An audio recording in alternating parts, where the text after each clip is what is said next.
Bueno, creo que ya está. Chicos, vamos a empezar entonces. A ver si podemos ver bien la presentación. Ustedes ven, ¿no es cierto? La pantalla. Sí, sí.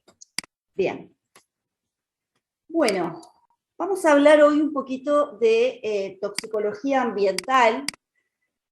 La toxicología ambiental es una rama dentro de la toxicología que tiene a su cargo el estudio de todos los agentes que impactan sobre el medio ambiente y en forma directa o indirecta sobre la salud humana.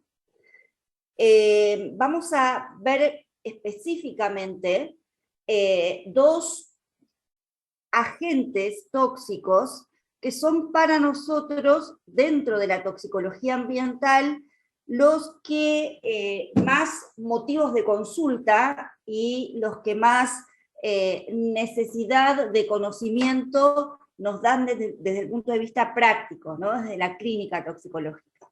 Así que la idea es que tengan algunos conceptos sobre el arsénico puntualmente y el plomo, ¿sí? Ambos son dos agentes xenobióticos que no tienen por qué estar en nuestro organismo, ¿sí? Nuestro organismo no necesita de ninguno de estos agentes para cumplir o para llevar adelante sus funciones vitales. Por lo tanto, no debieran, ¿sí?, estar o formar parte, ¿sí?, de nuestra conformación molecular. El hecho de que estén presentes habla al menos de una contaminación. Y en el caso, o en los casos más severos, de un cuadro tóxico. Vamos a detenernos entonces en ambos cuadros tóxicos, los que genera el arsénico por un lado y el plomo por otro lado. ¿Sí? Bien. Vamos entonces a empezar con el arsénico. Yo voy a sacar la... ¿Están todos adentro? Sí, creo, ¿no? Bien.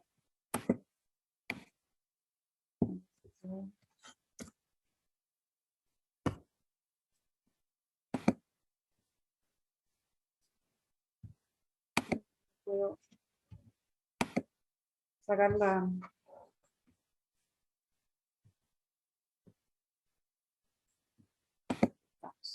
Bueno. Entonces vamos a empezar a ver un poquito. ¿Ustedes ven la totalidad de la pantalla? Sí, profe. Sí, profe. Bien. Bueno, vamos entonces a ver algunos aspectos clínicos relacionados específicamente con el arsénico. No sé qué datos ustedes tendrán en relación a este elemento hasta ahora, pero bueno, existen muchos lugares en nuestro país en donde la cantidad de arsénico que hay en el agua o en el suelo son muchos más que los aceptables, ¿sí?, desde el punto de vista de la salud ambiental, de la contaminación ambiental, y ni hablar de la salud humana, ¿sí? Esto debiera tener un monitoreo constante por parte de todas las autoridades, ¿sí?, que tienen incumbencia en todos estos aspectos, pero bueno, lamentablemente, aún así, y con algunos monitoreos, que en realidad son monitoreos que están hasta reglamentados y que debieran darse en forma continua, tenemos todavía, y seguramente vamos a seguir teniendo poblaciones que están expuestas al arsénico y que están, que en algún momento del proceso de contaminación y de exposición presentan cuadros tóxicos. Bueno, con respecto a el arsénico específicamente, ustedes tienen que saber que las fuentes, ¿sí?, que producen arsénico o donde se utiliza de alguna manera arsénico son muy variadas, ¿sí? puede haber arsénico en todas aquellas fábricas o industrias, ¿sí?, en donde se produzca la fundición de plomo, de oro, de cobre, ¿sí?, y de la mayoría de los metales, donde se produzcan plaguicidas o conservantes de madera, donde haya las fábricas que generan o que desarrollan microelectrónica, en algunos pigmentos, en la industria del vidrio, en las curtiembres, donde también hay mucho cromo. También es frecuente la taxidermia en general como industria, pero puede darse también en los taxidermistas que realizan como hobby este tipo de tareas en los domicilios, en algunos fármacos veterinarios como aditivo alimentario, forma parte de los cigarrillos, es uno de los tóxicos que conforman el tabaco, y en relación a la presencia, ¿sí?, del arsénico, tienen que tener en cuenta que se encuentra generalmente, o lo encontramos generalmente en el agua, ¿sí? Obviamente, aquellos organismos marinos, ¿sí?, que tienen como hábitat el agua contaminada, pueden encontrarse también contaminados. Cuando nosotros hablamos de arsénico, los valores de arsénico no deben superar el 0.01 miligramos por litro de agua para que ese agua sea potable o se considere apta para ser bebida por la población, ¿sí? No debe ser superior al 0.01 miligramos litro, que equivale a 10 microgramos por litro. Bien.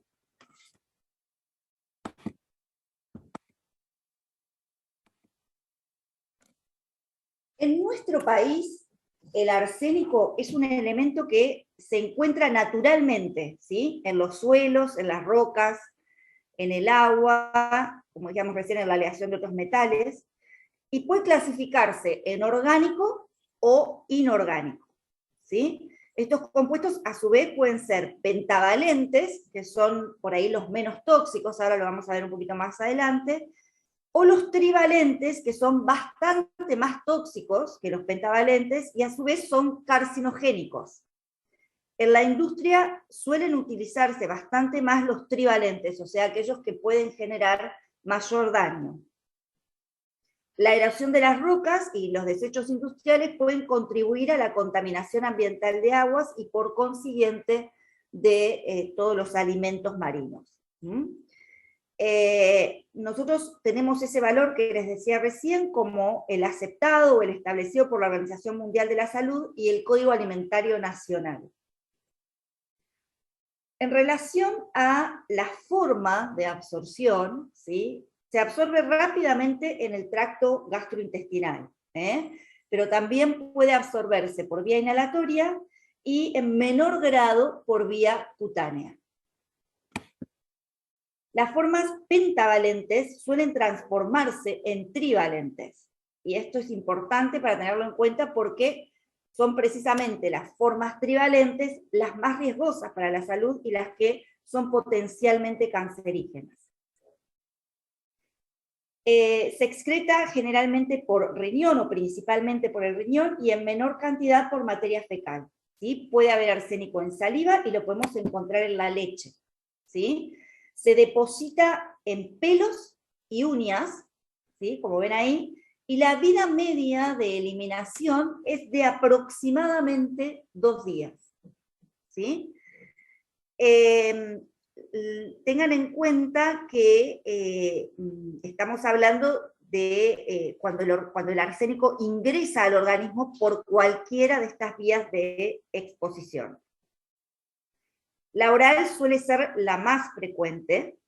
Para que sea inhalatoria, el arsénico tiene que estar en su forma gaseosa, ¿sí? Y la cutánea obviamente es mucho más rara. Las dosis tóxicas de arsénico varían entre 10 miligramos y 300 miligramos, según sea la forma química del arsénico, ¿sí? Y es un potente irritante gastrointestinal y tiene una importante acción vasodilatadora a nivel sistémico.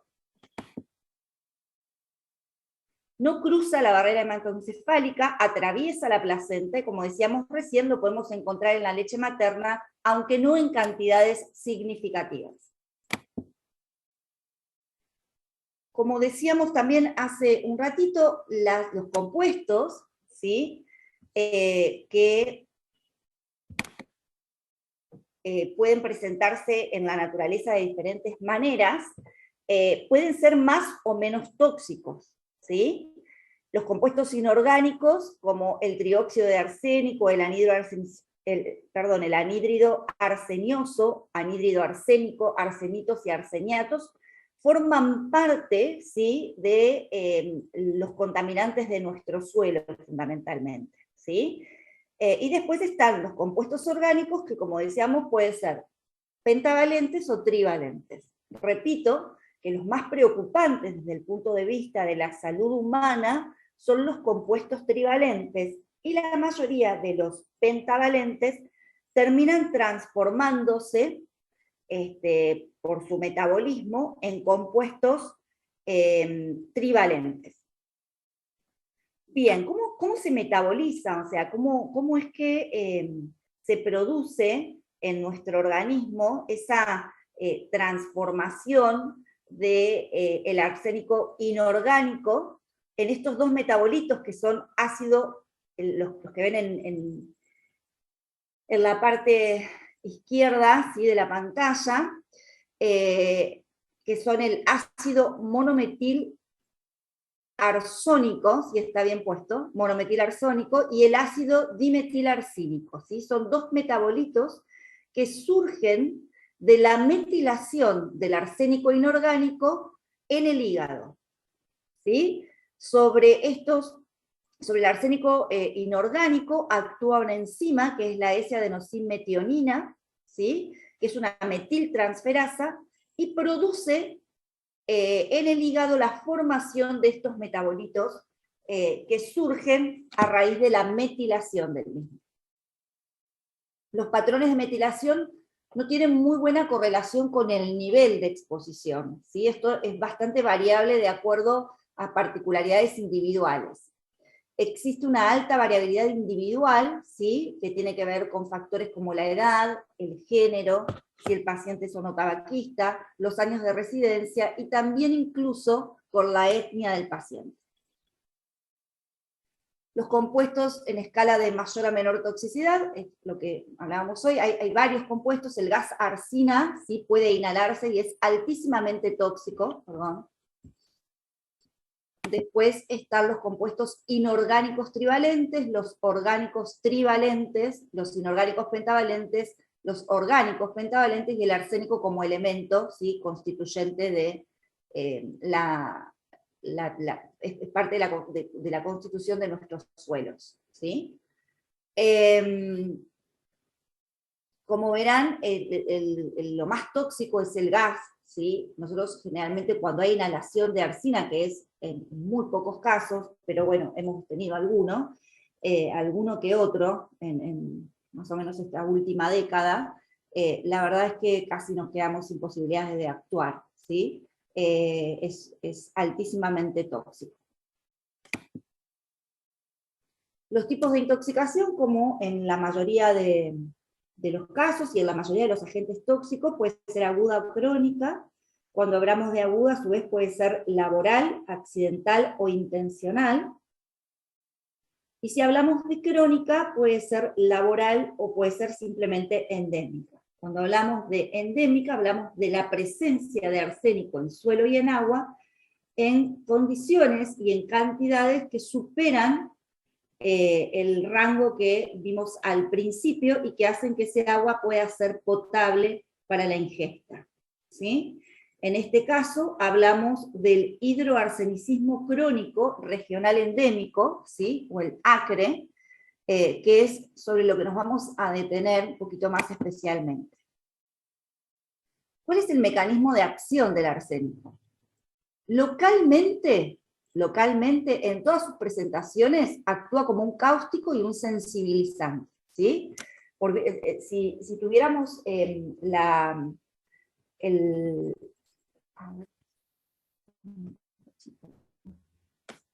si tuviéramos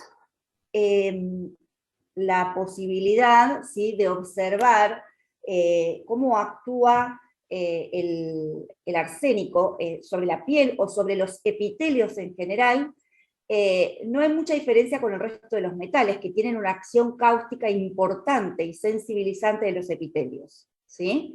Por lo tanto, la ingesta, por ejemplo, de arsénico produce inmediatamente que el metal toma contacto con los epitelios, una acción cáustica, ¿sí?, que corroe el epitelio y la clínica compatible, ¿sí?, con este efecto. A nivel sistémico es un tóxico celular, ¿sí?, o sea, produce una toxicidad celular directa, se une a los grupos tiólicos, ¿sí?, que contienen azufre. Son los grupos, cuando hablamos de grupos tiólicos, hablamos casi en el mismo... es lo mismo para nosotros decir grupos tiólicos o sulfidrilos, ¿sí? Son aquellos que contienen en su conformación química sulfidrilos, básicamente.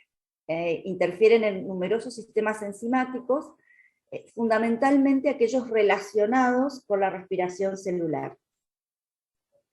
Interfieren también en el metabolismo del glutatión y en la replicación del ADN. ¿Sí? Son básicamente los tres aspectos sobre los que interfieren especialmente, ¿sí? O sea que tiene toxicidad celular directa.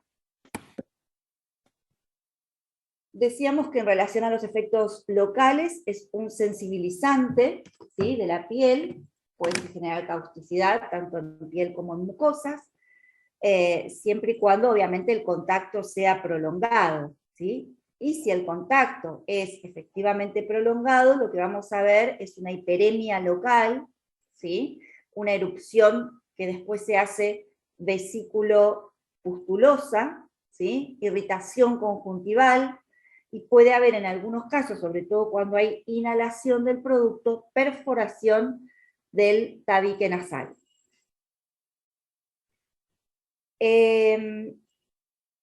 A ver, estamos... ¿ustedes me están escuchando bien? Sí, profe. Sí, se escucha bien. Perdón, me salió un cartelito. Perfecto. Bien.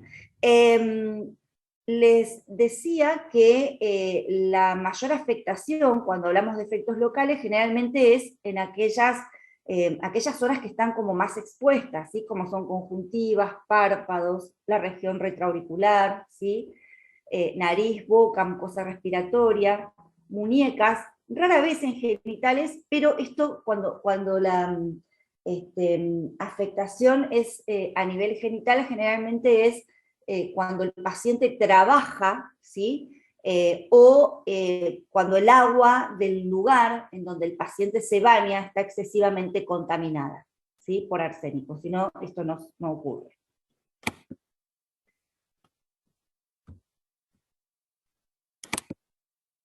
Bien, ¿qué sucede ante la inhalación en una intoxicación aguda? Si se inhalara, por ejemplo, la arsina, ¿sí? Lo que vamos a ver son los efectos clínicos o propios de todo el cuadro irritativo y cáustico, ¿sí? Tos, dolor torácico, disnea, vértigo, cefalea, puede haber debilidad extrema. Si se ingiere, dolor abdominal, vómitos, sequedad de mucosas, sabor acre, ¿sí?, que es como un sabor muy amargo. Puede haber diarrea coleriforme, deshidratación, en algunos casos depresión miocárdica. Esto ya tiene que ver con la acción directa, ¿sí?, sobre las células y sobre el funcionamiento celular. Un QT prolongado, que es característico de la intoxicación aguda. Vasodilatación, decíamos que es un potente vasodilatador, e hipotensión arterial como consecuencia de esa vasodilatación extrema. El tiempo, ¿sí?, entre el contacto y el cuadro puede variar entre 1 y 4 horas, o sea, entre entre la exposición directa y la aparición de los síntomas compatibles, ¿sí?, con este elemento, puede variar entre 1 y 4 horas. En el caso de que la intoxicación sea grave, más o menos en 12 a 24 horas se produce un fallo hemodinámico, ¿sí?, que es un fallo hemodinámico abrupto y bastante difícil de manejar inicialmente, ¿sí?, que es lo que puede llevar o puede desencadenar en el óbito del paciente. Tiene que ver básicamente con todas las acciones de las que hablábamos hoy, a nivel celular, ¿sí? Bien, en los casos de intoxicación aguda, depende de depende mucho de la dosis, como siempre, ¿no? Ustedes tengan en cuenta siempre que en el caso de las intoxicaciones en general, lo que determina la gravedad del cuadro es el tiempo de exposición y la dosis a la cual el paciente estuvo expuesto, ¿sí? Entonces, dependiendo de eso, tendremos más o menos impacto a nivel de de todos los órganos, ¿sí? Porque en general es un fallo, como decíamos hoy, multiorgánico, ¿sí? Pero específicamente a nivel de cada uno de ellos podemos encontrarnos con particularidades. Por ejemplo, si actúa, y esto es importante en todos los aspectos cuando hablamos de elementos tóxicos, ¿sí? Esto tiene que ver con la posibilidad de producir un daño en particular. Esto lo habíamos hablado ya en la primera clase que tuvimos, chicos. Tiene que ver con un daño primario, ¿sí?, específico de cada uno de los tóxicos. En el caso del arsénico, como en el caso del plomo y como en el caso de la totalidad de los xenobióticos, podríamos hablar de glifosato o de un órgano fosforado, o podríamos hablar de algún otro contaminante ambiental como el cadmio, como el cromo, en fin. De cualquier xenobiótico del que hablemos, tienen que tener en cuenta que es capaz de producir un tipo de daño debido a su constitución químico-molecular, ¿sí? No cualquier daño, ¿sí? El benceno tiene una directa acción sobre la médula ósea, pero hay hidrocarburos muy similares en su estructura que no afectan la médula ósea, que tienen otro tipo, ¿sí?, de mecanismo de acción, ¿sí? Y por lo tanto generan otro tipo de daño. Entonces, lo que les quiero decir con esto es que el arsénico puede producir, si afecta al riñón, hematuria, proteinuria, necrosis tubular o necrosis cortical, pero no va a producir otra cosa, ¿sí? Entonces, si en una población expuesta o contaminada incluso con arsénico, nosotros vemos a nivel renal, por ejemplo, la aparición de una glomerulonefritis, ¿sí?, o de una nefritis intersticial, o probablemente no sea por el arsénico, probablemente se deba a otra cosa, ¿sí?, que no tenga relación directa con el arsénico. Cuando vamos a estudiar un tóxico, el tóxico tiene una toxicidad propia y no otra, ¿sí? Y esto es fundamental para evaluar cualquier comunidad que esté contaminada o que esté expuesta a cualquier agente que nosotros vayamos a evaluar. En el caso del arsénico, si afecta el sistema hematopoyético, muy probablemente podamos ver una anemia, una trombocitopenia, leucopenia. Si afecta el hígado, vamos a tener una degeneración grasa, una necrosis hepática. Y si la afectación es a nivel del sistema nervioso, muy probablemente, esto siempre hablando en una intoxicación aguda, el paciente pueda presentar un cuadro de coma, convulsiones o un síndrome de Guillain-Barré, ¿sí?, de afectación periférica del sistema nervioso.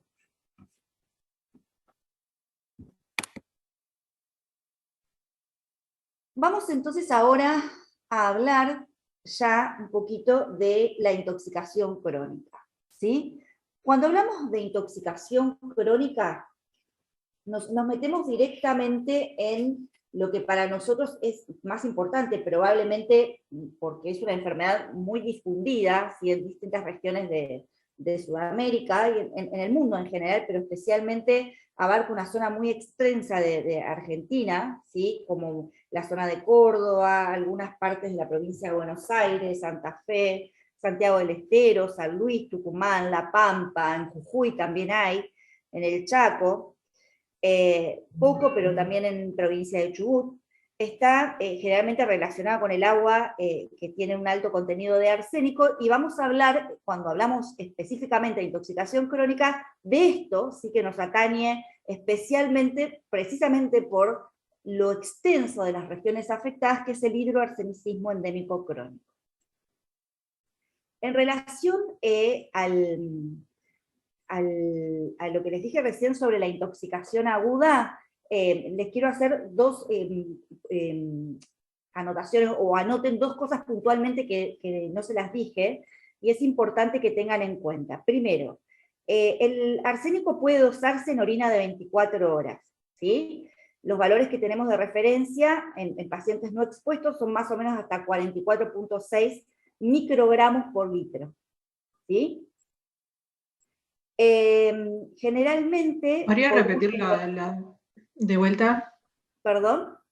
¿Lo podría repetir de vuelta cuánto se encuentra en la orina? 44, el valor 44.6 Sí, sí, microgramos por litro, ¿sí? Podemos encontrarlo en pelos y uñas, ¿sí? También, pero más en intoxicaciones crónicas. Y lo que tienen que tener en cuenta en relación a alguna medida específica es que, por ejemplo, si el paciente hubiera ingerido, hablando de intoxicación aguda, antes de meterme en intoxicación crónica, si el paciente hubiera ingerido recientemente, ¿sí?, el arsénico en alguna de sus formas, el lavado gástrico, el carbón y la leche de magnesia o sorbitol podrían llegar a ser parte del tratamiento, o sea, podrían llegar a ser efectivos inicialmente en un paciente que está asintomático, porque el paciente que ya presenta el cuadro va seguramente a estar con vómitos incoercibles, muchas veces vómitos hemáticos, que no nos va a permitir hacerlo, ¿sí? Pero si la ingesta es muy reciente y el paciente es asintomático, y esto es muy importante que lo tengan en cuenta, se podría realizar un lavado gástrico, ¿sí? Y dar también carbón activado. Podemos visualizar el arsénico en la radiografía de abdomen, ¿sí? Se puede ver arsénico en el intestino, y en el caso de que así sea, en una intoxicación aguda se puede indicar irrigación intestinal con polietilenglicol, ¿sí? Esta última práctica, la irrigación intestinal con polietilenglicol, la realizamos en varios casos, ¿sí?, donde necesitamos acelerar lo más posible la eliminación por vía intestinal de este tipo de elementos, ¿sí? También lo hacemos con el litio, por ejemplo. Y en el paciente ya sintomático, cuando no podemos abordarlo antes, lo importante es que esté hidratado y que podamos corregir la acidosis metabólica que seguramente, por el mecanismo de acción del arsénico, el paciente va a presentar, ¿sí? Bueno, no quería dejar de decirles esto antes de meternos directamente en la intoxicación crónica, ¿sí? ¿Hasta acá alguna pregunta que quieran hacerme? Sí, profe, yo quería preguntar, vos dijiste que en la radiografía de abdomen se puede identificar el arsénico. ¿Qué se observa? Generalmente, como la mayoría de los metales, ¿qué verían? ¿Qué les parece? Como un color blanco metálico. Bien, pero eso en radiografía, ¿cómo se dice? ¿Cómo sería el nombre? Radiopaco. ¿Cómo? Perdón. Radiopaco. No, radiopaco. Radiopaco, cierto. Pónganse de acuerdo. Sí, radiopaco.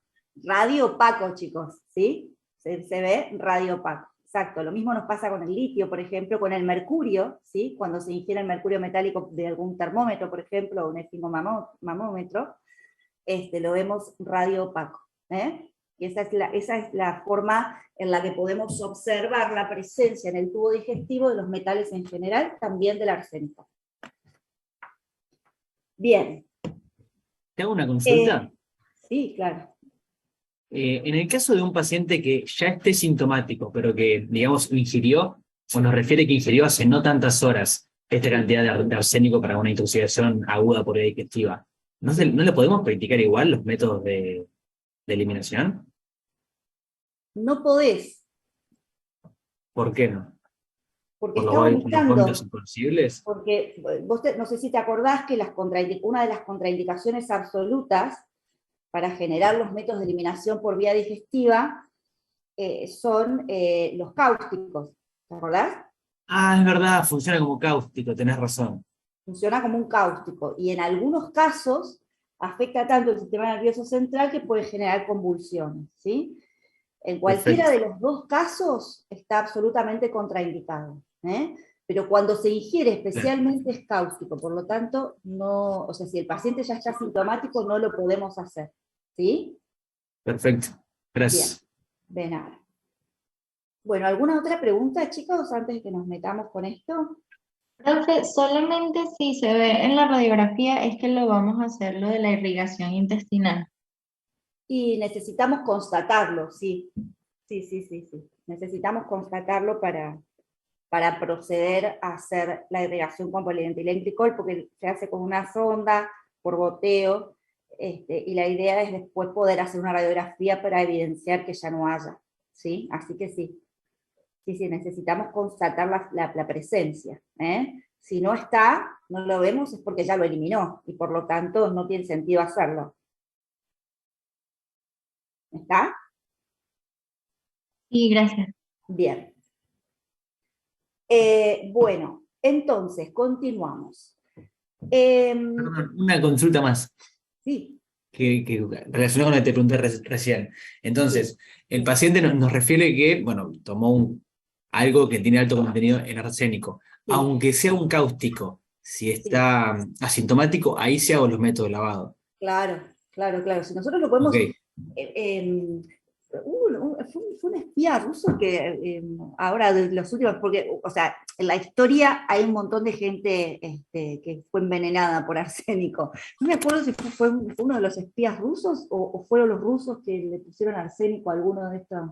O no me acuerdo, ahora me vino a la mente, no me acuerdo, pero el paciente estuvo internado un montón de tiempo, uno de los, no sé si era norteamericano o era ruso, pero creo que fue una intoxicación adrede en la comida por arsénico, y sí le produjo sí, un cuadro cáustico muy importante. O sea, la única manera que nosotros tenemos de evitarlo es antes de que aparezca la sintomatología, y ahí sí le podemos poner una sonda y tratar de sacar el contenido del estómago, ¿sí?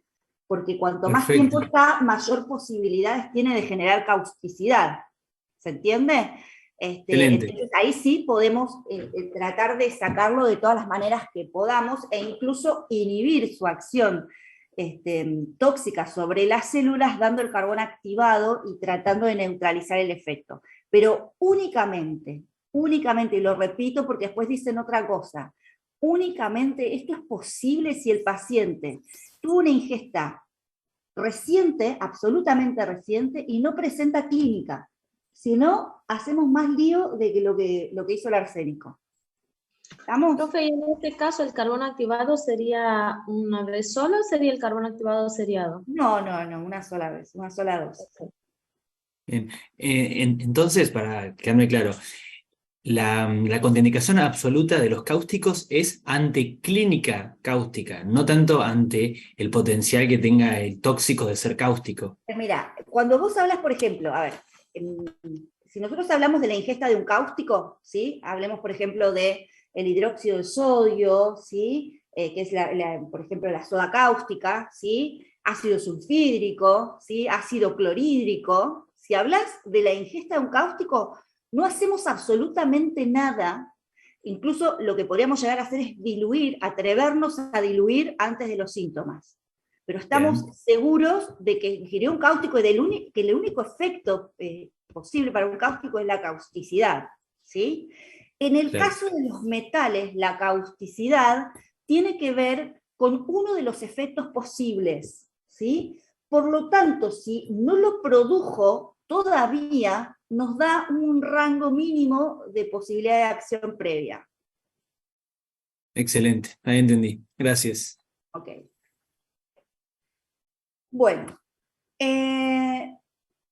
Cuando hablamos de hidroarsenicismo endémico crónico, es decir, de pacientes expuestos, ¿sí?, en forma crónica, sobre todo por aguas o suelos contaminados, vamos a hablar de una afectación, ¿sí?, de distintos órganos de nuestro organismo, que son bastante patognomónicos, ¿sí?, y que tienen una cronología en la presentación que nos puede ayudar mucho a identificar el causante o la etiología de lo que estamos observando. En relación al acre, vamos a tener especialmente toda una signosintomatología cutánea, ¿sí?, una afectación de la piel, ¿sí?, que vamos a ver ahora especialmente como, les digo porque están observando ahí una foto, y esas lesiones cutáneas las vamos a ver ahora en forma cronológica, ¿sí?, porque van apareciendo cronológicamente. Pero más allá de eso, el paciente presenta, presenta una primera fase, ¿sí?, en donde lo que puede haber o suele haber son síntomas o signos que son absolutamente inespecíficos, como suele ocurrir en las primeras etapas de la mayoría de los cuadros tóxicos, ¿sí? El paciente puede presentar anorexia, debilidad, náuseas, vómitos, malestar gastrointestinal, lo cual, ¿sí?, es importantísimo a tener en cuenta si estamos en una zona endémica, ¿sí? Si el lugar en donde el paciente presenta esta sintomatología es un lugar endémico y en donde sabemos que puede haber cantidades de arsénico que contaminen el agua por sobre lo admitido, entonces ya esto que puede ser muy inespecífico adquiere otra relevancia, ¿sí?, los síntomas iniciales de la primera fase. Una segunda fase donde ya hay otras manifestaciones, como la irritación de mucosas, de vías respiratorias, lesiones cutáneas eczematosas, ¿sí?, como las que observan en esa pierna, ¿sí?, eso es muy característico. Y una tercera fase, en donde lo que aparece es una neuritis periférica, ¿sí? Las lesiones cutáneas, que son ya lesiones cutáneas en progreso, ahora nos vamos a detener en eso, como les decía, trastornos hematológicos, ¿sí?, ¿se acuerdan que habíamos hablado de su mecanismo de acción? Puede aparecer hipertensión portal, ¿sí?, puede haber afectación hepática y cirrosis, síndromes de Raynaud, depresión miocárdica. Fíjense lo específico de todo esto, ¿no? Y acuérdense siempre, como ocurre en la mayoría, ¿sí?, de los cuadros clínicos, un solo síntoma a nosotros no nos dice absolutamente nada. Cuando evaluamos al paciente, evaluamos síndromes, ¿sí? Tratamos de ver un conjunto de síntomas que justifiquen nuestra sospecha etiológica, ¿sí? Entonces, siempre estamos hablando de un conjunto signo-sintomatológico que tenga que ver, ¿sí?, con las probables sospechas diagnósticas, ¿sí? Nunca un dato aislado, ¿sí?, un síntoma o un signo aislado nos hablan de un cuadro tóxico, ¿eh? Hablamos de tóxicos síndromes, ¿sí? Bien. Cuando hablamos de, como vieron recién, ¿sí?, en la fase 3 aparece una neuritis periférica, ¿sí? Insisto nuevamente en que la neuritis periférica producida o inducida por el arsénico no es la misma afectación neurológica que puede producir otro tipo de elemento, ¿sí? Esta es específica, ¿eh? ¿Y qué tipo de neuritis produce? La siguiente, es una neuritis distal, ¿sí? Esto es muy importante, es distal con progresión proximal, simétrica, ¿sí? Y esto es muy importante porque habla de un dato que nos puede ayudar muchísimo, ¿sí?, en el caso de que lo estemos observando para hacer el diagnóstico. Es distal con progresión proximal, simétrica, ¿sí?, sensitivo-motora a predominio sensitivo, puede estar acompañado, puede estar manifestándose a través de parestesias o anestesias de alguna zona. El paciente refiere debilidad muscular y podemos constatarlo. puede haber trastornos en la marcha, mano en garra, y muchas veces tenemos que hacer diagnósticos diferenciales con otras neuritis periféricas o con otras afectaciones periféricas del sistema nervioso. Podría ser, por ejemplo, un diagnóstico diferencial con alcoholismo que tiene bastantes similitudes, ¿sí? Entonces, esto que les estoy diciendo es sumamente importante, ¿sí? Ténganlo en cuenta, porque cuando veamos plomo ahora van a ver que la afectación que produce el plomo es totalmente diferente, ¿sí?, a la afectación que produce el arsénico. Bien, entonces hablamos de la afectación neurológica, ¿sí?, de esta neuritis periférica específica, y vamos a hablar ahora, como les decía hoy, de algunas lesiones cutáneas que aparecen en relación al arsénico que también son muy específicas, ¿sí? Y se caracterizan por que las vamos a ver en periodos o en etapas, ¿sí? Un primer periodo en donde lo que vamos a ver es una hiperhidrosis. Las palmas y las plantas suelen presentar una descamación purpurácea, ¿sí? No sé si lo han visto alguna vez, pero la piel se desprende directamente en forma muy evidente, tanto de las palmas como las plantas de los pies, ¿sí? Esto está acompañado de una sensación muy importante de prurito, intenso prurito, ¿sí?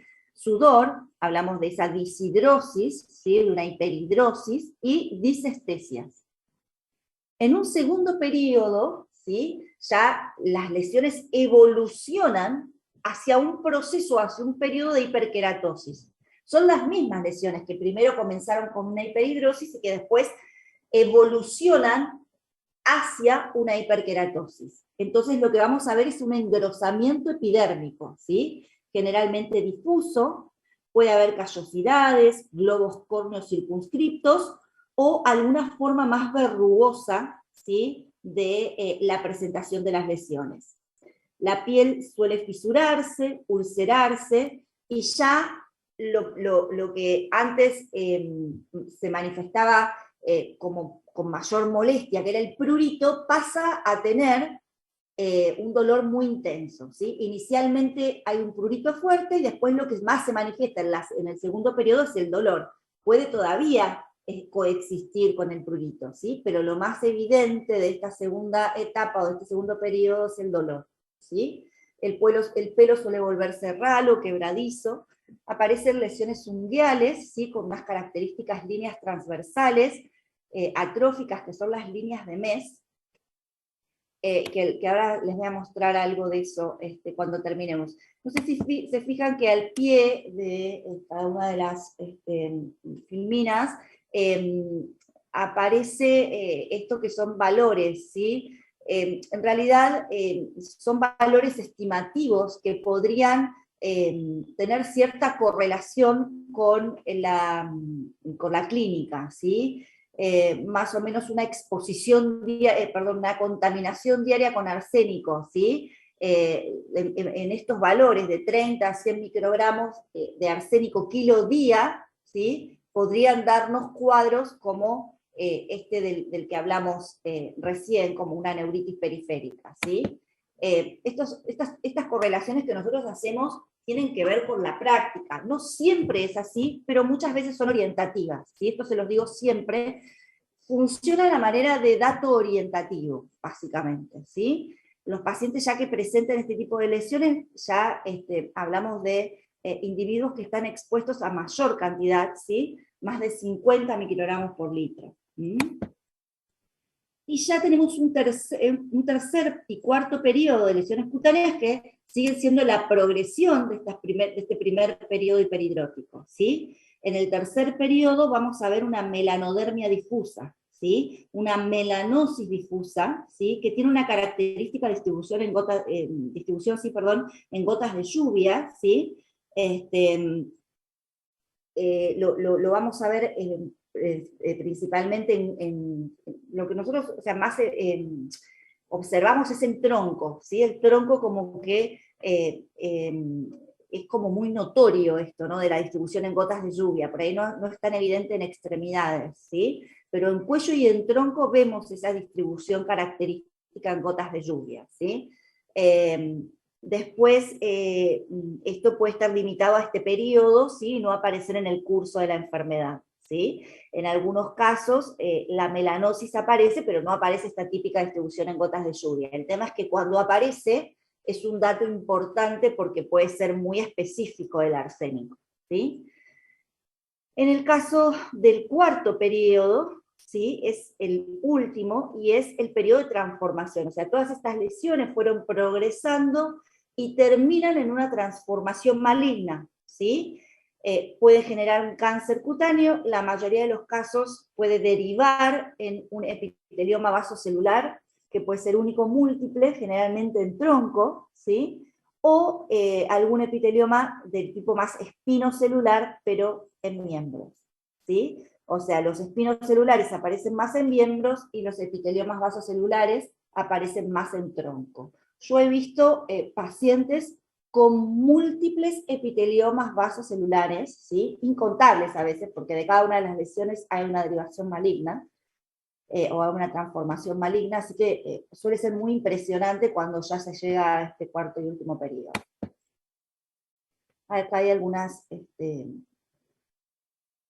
fotos para que ustedes puedan observar, ¿sí? Fíjense que en las palmas de las manos de esta señora, esto es una foto de Bangladesh, si no me equivoco, que nos dieron unos colegas en su momento cuando hicimos un congreso. Son lugares especialmente afectados, ¿sí? Por el arsénico, y si ustedes ven, en las palmas hay lesiones en diferentes estadios evolutivos, ¿sí? Y esto es muy frecuente de observar en esos lugares. Y lo mismo ocurre en las plantas de los pies. Aquí estamos otra vez en cómo son las lesiones también, ¿sí? En diferentes estadios.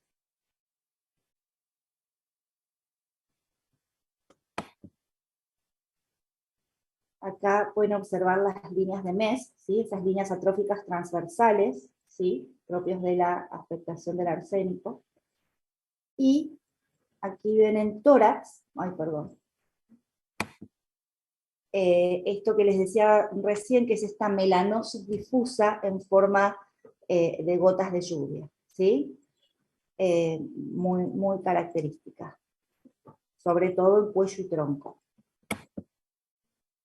Y acá ven la cantidad de lesiones, la multiplicidad de lesiones, ¿sí? Tanto en tronco como en extremidades, también en diferentes estadios evolutivos.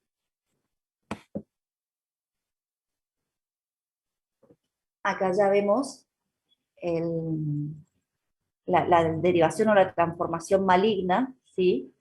De algunas de esas lesiones. Habíamos dicho que en extremidades son más epiteliomas, ¿sí?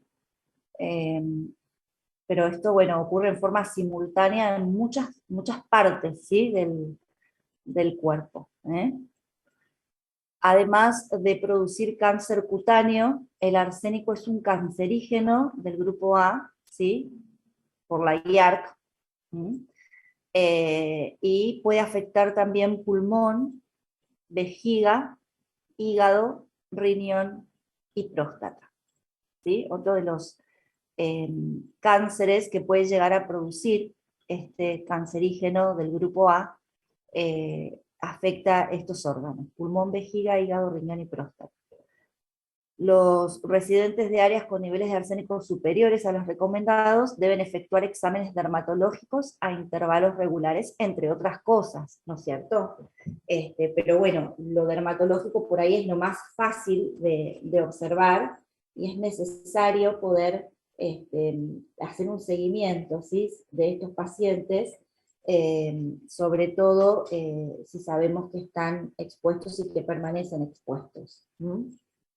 Así que, si bien la cantidad de exámenes que tenemos que hacer es mucho más importante, ¿sí? Porque además tenemos que hacer un hemograma, un ionograma, tenemos que ver la función renal, un hepatograma, Acuérdense que hay afectación cardiológica, por lo tanto tenemos que hacer electrocardiogramas, tenemos que hacer electromiogramas si queremos identificar la neuritis, ¿sí? En fin, tenemos que evaluar, ¿sí?, un montón de posibilidades en relación a su mecanismo de acción, ¿sí? Además de lo que es objetivable a primera vista, que son las lesiones cutáneas, ¿sí? En relación a la posibilidad de detectarlo, les había dicho, creo ya, que el arsénico puede detectarse en orina. Lo que pedimos es una orina de 24 horas con algunas especificaciones puntuales, ¿sí?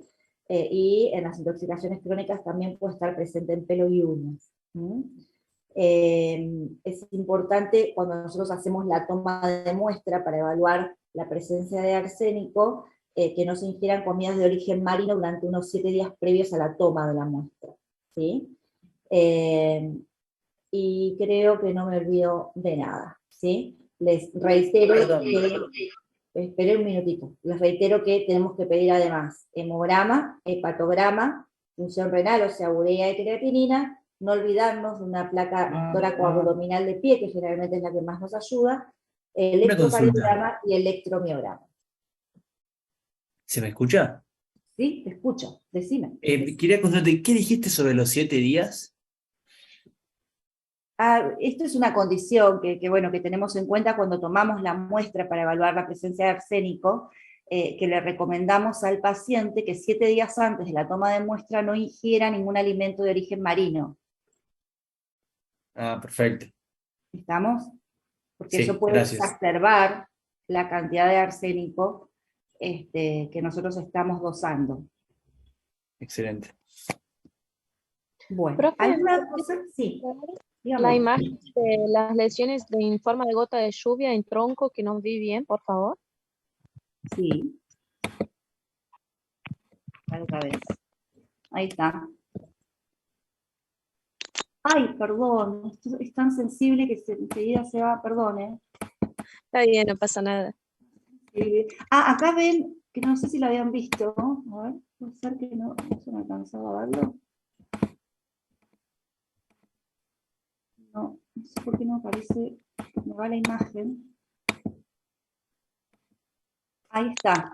Acá, ven, esto es lo que les decía inicialmente de esa hiperhidrosis purpurácea, o sea que la piel hay como una especie de disidrosis, ¿sí? Y que genera esta dermatitis exfoliativa, ¿la ven ahí? Bueno, esto es muy similar a lo que pasa en el hidroarsenicismo endémico crónico en la primera etapa. Eso no se los había mostrado, creo. Bueno, ¿alguna otra cosa, chicos? ¿Pudiste ver bien la imagen que querías ver? Es esa, ¿no? Sí, sí. Y al ahí costado las líneas de Mace, que son las líneas esas atróficas que se ven transversales en las uñas. sí, Bueno, sí. en relación al diagnóstico, como dijimos recién, se evalúa el arsénico en orina, puede aparecer en pelos y uñas, los exámenes complementarios que debiéramos hacer son los que están ahí en rutina habituales: hepatograma, función renal, el hemograma, el electrocardiograma, la endoscopía, una ecografía hepatobiliar. Ahí tienen la filmina. El IRA, chicos, perdón, el IRA, ¿sí? Es una unidad de medida, un parámetro que nosotros usamos muchísimo en toxicología, y quiere decir índice diario admitido, ¿sí? O sea, es la cantidad de arsénico que podría llegar a ingerirse por día, por kilo de peso, sin que esto impacte sobre la salud, ¿sí? Es lo permitido, lo admitido. Superando esto, hablamos de una posibilidad potencial de un cuadro tóxico. Profe, Sí. ¿puede ser que agua de red haga una cantidad de arsénico mayor a la aceptada?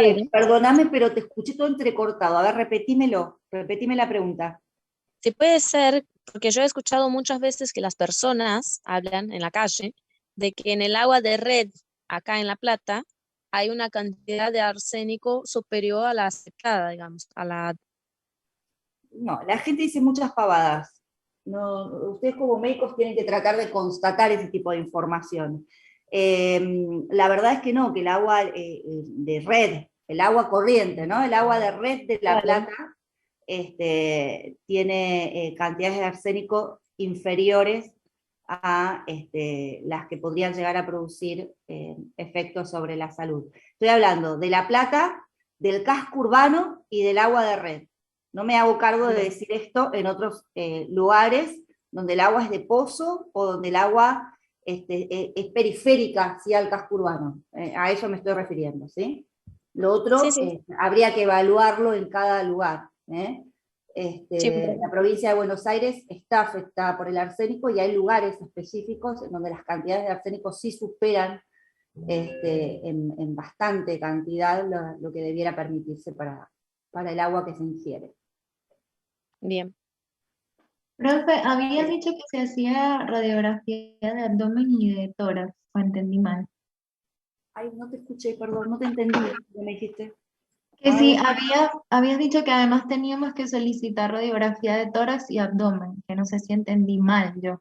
No, entendiste perfecto, ¿sí? Ah, La perfecto. radiografía toracoabdominal nos puede ayudar, por ejemplo, en el caso de una intoxicación aguda, a evaluar la presencia el arsénico si se trata de una intoxicación aguda, y siempre las radiografías de tórax, cuando puede haber afectación por vía inhalatoria, también son importantes para tener en cuenta. Profe, tengo una consulta. ¿El dosaje en sangre no se usa para intoxicación aguda? No se usa. ¿Y en No qué se caso se podría usar? No es lo que habitualmente usamos. En general, el dosaje en sangre, o sea, podría llegar a hacerse, pero bueno, no son los valores que utilizamos habitualmente de referencia. En algunos lugares sí se hace el dosaje en pelo y uñas, ¿sí? Pero en sangre muy rara vez. No se usa, no se solicita habitualmente y podría llegar a servir, pero solo en las primeras horas, o sea que no nos ayuda. Gracias. Muy bien. Esto tiene que ver con que se elimina por orina, ¿se acuerdan? En mucha cantidad, entonces lo vamos a encontrar mucho más en orina. Si lo tomamos en forma muy reciente, por ahí encontramos más en sangre, pero si no, lo más importante va a estar siempre en orina. Y en las crónicas puede aparecer también en faneras. Bueno, ¿cuál es el tratamiento? ¿Sí? Se utiliza una terapia quelante, lo que utilizamos es el dimercaprol y la penicilamina, ¿sí? Estas son las dosis que habitualmente utilizamos, ¿sí? Esto puede tener cierta variabilidad, pero en principio el dimercaprol lo usamos a razón de 3 a 4 miligramos kilo, ¿sí?, cada 4 horas. Habitualmente lo hacemos intramuscular por 2 días, ¿sí? Y obviamente nosotros hacemos una terapia quelante, después se hace toda una valoración que tiene que ver con estudios, ¿sí?, de laboratorio, y si fuera necesario, se puede continuar con la terapia quelante cada 12 horas durante 10 días. ¿Sí? Lo habitual son 3 a 4 miligramos kilo de peso del paciente cada 4 horas intramuscular durante 48 horas. ¿Sí? Y después se evalúa si se sigue o no se sigue. Después tenemos la penicilamina, que es una segunda opción, o es el de segunda elección, 100 miligramos kilo día durante 5 días. Es importante el aporte vitamínico porque hay un déficit vitamínico importante en los pacientes que ingieren,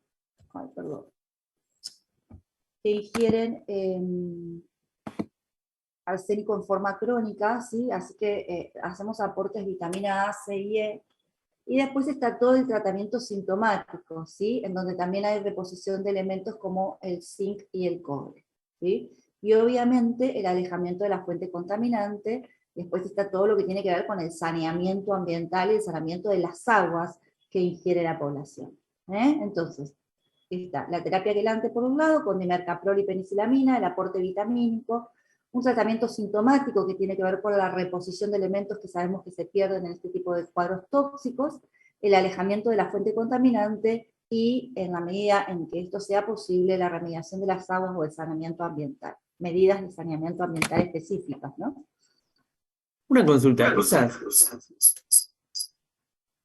esas medidas de saneamiento ambiental, ¿me la podrás explicar así muy por arriba? Porque no tengo idea de cómo sería eso. Porque, por ejemplo, en Coronel Pringles, yo soy del interior, en Coronel Pringles hay una alta concentración de arsénico en el agua, y no sé qué se puede hacer realmente con eso, porque es agua de pozo, es agua de napa. Claro. No, a ver, esto tiene que ver con, la mayoría de las veces, con el poder identificar que el arsénico forma parte y está en cantidades más importantes. No me puedo extender mucho con esto porque tengo que darles plomo, chicos, si no me va a alcanzar el tiempo, ¿sí? Pero a grandes, o sea, y además el tema del saneamiento ambiental en particular no es incumbencia de la toxicología, ¿sí? Esto tiene que ver con los ingenieros ambientales, básicamente, pero así, teniendo en cuenta lo que vemos habitualmente en estos lugares, lo que se hace obviamente es monitorear, ¿sí? En forma continua cuando uno sabe que hay presencia endémica, y en el caso de que superen los límites admitidos, lo que se hace es, y en la mayoría de los casos terminan haciendo eso, es darle a la población agua. O sea, se le da a la población agua de bidones, ¿sí? Cuando no se puede sacar a la población del lugar, por los motivos que fueren, la intendencia o el organismo público que esté a cargo de esa población, lo que hace es brindar la posibilidad de que esa población acceda a otro tipo de agua, por lo menos en lo referente a el consumo, ¿sí? Después, bueno, la utilización para los baños, las cloacas y todo lo demás, puede seguir usando ese agua que está contaminada, pero para el consumo, generalmente se les dan bidones. Y en relación al saneamiento específico, hay filtros específicos muy caros, pero que se utilizan con el arsénico y con otros elementos, ¿sí? Contaminantes, por ejemplo, nitratos, nitritos, que sirven para disminuir considerablemente las cantidades de arsénico, ¿sí? A veces, lamentablemente, lo que falla es lo primero, que es el poder controlar que las poblaciones se asienten en lugares en donde la cantidad de arsénico en el suelo es exageradamente importante, y sabemos que puede haber cierta contaminación del agua, ¿sí? Después, otra de las cosas que se hace en relación al saneamiento tiene que ver con la profundidad de los pozos, ¿sí? Porque la contaminación por arsénico está a algunos niveles, ¿sí? Del suelo, ¿sí? Y del suelo, de la parte subterránea, digamos, ¿sí? Pero no en todas las capas hay la misma cantidad de arsénico, ¿sí? Por lo tanto, la profundidad en la que se hacen los pozos, ¿sí? Para obtener el agua corriente, y el pozo, que muchas veces es simplemente el lugar de donde sacan agua este tipo de poblaciones, tiene que ver mucho con la forma correcta de haberlo realizado inicialmente para evitar que se contaminen el agua de consumo. ¿Sí? Perfecto, gracias. Bueno, en relación a la penicilamina, tiene contraindicaciones bastante importantes, ¿sí? Por eso hay opciones y es como el de segunda elección, ¿sí? Los pacientes con nefropatías previas, leucopenia, trombocitopenia no pueden recibirla, ¿sí? Y tiene algunos efectos adversos. En relación a los que antes, la mayoría tiene efectos adversos, pero hay algunos que son, en relación a la frecuencia en que se producen, son como mucho más sensibilizantes, ¿sí? Y podemos tener reacciones adversas importantes, ¿sí? Puede haber reacciones adversas a nivel cutáneo, como prurito, ras morbiliforme o lesiones pemfigoides, puede haber manifestaciones gastrointestinales, hematológicas o renales. Así que la penicilamina siempre es de segunda elección. Bueno, muy bien, chicos. Vamos a pasar entonces al segundo tema, ¿sí? Que nos compete hoy, que es la intoxicación plúmbica, ¿sí? Bien. Ahí hay algunas páginas, ¿sí? Que por ahí les pueden servir en relación por ahí a lo que me estuvieron preguntando, ¿sí? Con relación al saneamiento ambiental, por ahí los valores, ¿sí? Que se manejan en relación al monitoreo ambiental de este tipo de productos, ¿sí? Así que por ahí eso les puede sacar alguna inquietud que tengan en relación a eso. Bien. Bueno, vamos entonces a pasar ahora sí a la segunda parte. Denme un segundito.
Profe, Sí, una pregunta, ¿cuándo doy penicilamina? ¿O le tengo que dar sí o sí el dimercaprol y la penicilamina? no, les dije que la penicilamina era de segunda elección. Claro, o sea, si no le puedo dar el dimercaprol, le doy penicilamina. Exactamente. ¿Sí? Por ejemplo, A si no veces la puede tengo. ser o porque no Ok, se lo pueda dar o porque no tenga, ¿sí? Y la única posibilidad de que el ARLO sea con penicilamina, ¿sí? bien, Siempre teniendo en cuenta que es especialmente sensibilizante y que puede producir esos efectos adversos de los que hablamos recién. ¿Ok? bien. ¿Y del dimercaprol cuál sería la contraindicación? Mire, el dimercaprol tiene efectos adversos como la mayoría de los quelantes, ¿sí? Sobre todo lo que producen a nivel de la parte hematopoyética, ¿sí? Podría llegar a producir cierta afectación a nivel de la serie blanca, puede producir cierto impacto sobre el funcionamiento renal, generalmente lo más evidente por ahí es un toque renal, ¿sí? Pero en frecuencia lo vemos menos con dimercaprol que con penicilamina. Bien. Bien. Estoy tratando de mostrarles esto, pero no puedo. No estoy compartiendo, creo, ¿no? No están viendo ustedes en la pantalla nada, ¿no? No, profe. Un segundo.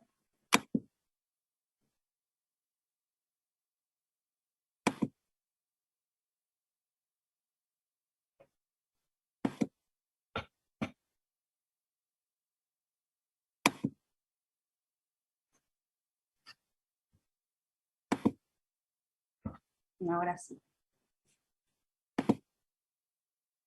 Bien. Bueno, vamos a hablar un poquito entonces sobre la intoxicación plúmbica, ¿sí? Bueno, dentro de lo que nosotros observamos por ahí lo que hacemos diariamente, ¿sí? En nuestras actividades habituales en relación a los metales, el plomo sigue siendo una de las, en relación a la frecuencia, a la cantidad, uno de los agentes por los que más se consulta, ¿sí? También por nuestro medio, por ahí, porque tenemos una refinería cerca, toda la parte de hidrocarburos también suele ser una consulta bastante frecuente, ¿sí? Y bueno, el arsénico, como les decía hoy, ¿sí? Pero en principio las manifestaciones que produce la intoxicación plúmbica y la posibilidad de ver pacientes con cuadros tóxicos es más frecuente en el plomo que por ahí con otros agentes tóxicos en general y metales, ¿sí? En general. Nosotros en principio tenemos, ¿sí? Consultorios en donde vemos toda la parte de toxicología ambiental y nos especializamos en una parte de nuestra atención a toda la población expuesta o contaminada o intoxicada con este tipo de productos. Bueno, vamos a hablar un poquito entonces del plomo, ¿sí? Ustedes allá arriba ven como una roca en color naranja, ¿sí? Que presenta como incrustaciones plúmbicas, ¿sí? El plomo metal inorgánico, ¿sí? Se presenta de esa manera, ¿sí? Como metido dentro de las rocas, ¿sí? Hay que extraerlo, porque en realidad así es como se presenta en la naturaleza, básicamente, ¿sí? Después lo podemos extraer y está en forma, como lo observamos ahí, que es el plomo más metálico, ¿sí? En la foto inferior. Bueno, en el mundo más o menos se utilizan aproximadamente, ¿sí? Estos son cifras variables, pero aproximadamente lo que tenemos en la actualidad, unos 4 millones de toneladas de plomo por año, ¿sí?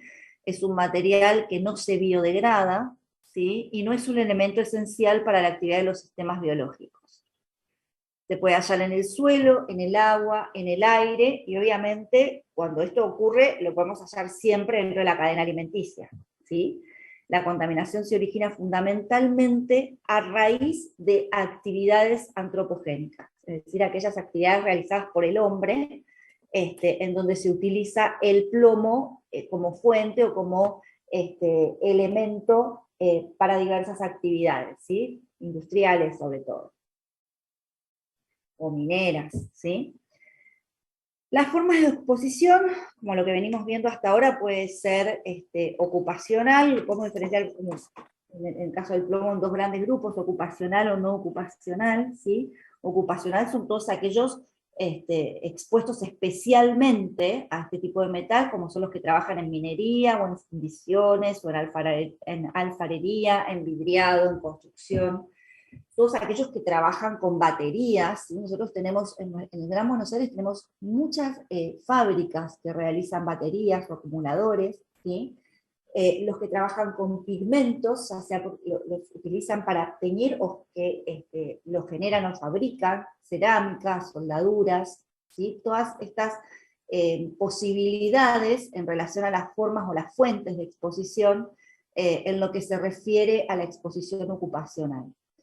Y después, en relación a lo no ocupacional o a la exposición no ocupacional, lo que tenemos es la vecindad, ¿sí? A este tipo de fuentes, ¿sí? Poblaciones situadas generalmente en un radio inferior a 2 kilómetros de cualquiera de estas otras formas de exposición que son ocupacionales, ¿sí? Ya sea una minera o de un lugar donde se funden metales o donde se generan baterías, o no se producen baterías, fábricas productoras de baterías, o soldaduras, ¿sí? Fábricas automotrices producen muchísima cantidad de plomo en diferentes momentos de la producción del automóvil. El contacto directo con trabajadores expuestos, ¿sí? El parque automotor en sí mismo, ¿sí? En especial en las zonas de intenso tránsito vehicular, ustedes saben que el plomo sigue formando parte, aunque en menor medida en relación a otras décadas, ¿sí? De los combustibles, ¿sí? forma parte de la nafta, en principio, ¿sí? Y por lo tanto, en aquellos lugares donde el parque automotor es especialmente intenso, hay mayores posibilidades de exponerse al plomo, ¿sí? La contaminación domiciliaria, que puede tener que ver con actividades económicas o recreativas, como talleres, soldaduras, reciclaje, ¿sí? Alfarería. Los que producen, por ejemplo, balas de plomo, ¿sí? Los últimos, como gran, una intoxicación muy importante que tuvimos fue en un niño cuyo padre tenía como placas de plomo en un taller domiciliario para hacer balas de plomo, básicamente era su forma de ganarse la vida. Bueno, el niño convivía con eso constantemente, el suelo estaba contaminado de plomo y los chiquitos generalmente. Chicos, alguien no está muteado, por favor les pido.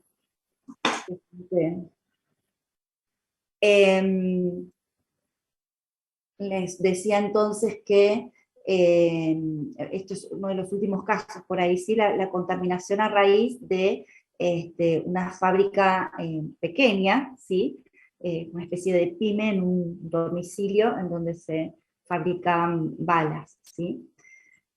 Todavía con muchísimo menos frecuencia, pero todavía hay algunas comunidades en donde las tradiciones, ¿sí? Tradiciones que surgen a partir del desconocimiento profundo, ¿no? Y enraizado de muchas cuestiones, por ejemplo, les cuelgan pequeños pedacitos de plomo a los niños en el cuello, ¿sí? Esto antes pasaba muchísimo más, yo por mi edad lo vi muy poco, pero sé que se ocurría, y nosotros hemos tenido en forma esporádica todavía niños pequeños, procedentes de lugares bastante puntuales, en donde todavía se cree que el ponerle un pedacito de plomo al chiquito colgado del cuello lo puede proteger de determinadas cosas, ¿sí? Hemos visto niños intoxicados por plomo con esto, ¿sí? Agua o alimentos contaminados, ¿sí? Ya sea por productos animales o vegetales, ¿sí? Los cuales adquieren determinados niveles de plomo, generalmente altos, por depósito o por captación, y después son ingeridos, o sea que llegan a nuestra mesa de diferentes maneras y nosotros los ingerimos, ¿sí? Muchas veces en la metodología de los envasados o la elaboración de los alimentos, o en el depósito de los alimentos puede haber plomo, y puede ser que estén contaminados los alimentos que llegan a nuestra mesa. En relación a los hábitos, el tabaquismo, así como les decía que puede estar presente cierta cantidad de arsénico, también en el tabaco hay plomo, puede contener de 2 a 12 microgramos de plomo, ¿sí? Así que también, o sea, en relación a la plombemia basal, es más frecuente observar mayor cantidad de plomo en un tabaquista que en una persona que no fuma. Una de las formas muchas veces de como prestar especial atención, sobre todo en los niños menores de 5 años, que son especialmente vulnerables a las intoxicaciones por plomo, sobre todo por el órgano blanco que afecta el plomo.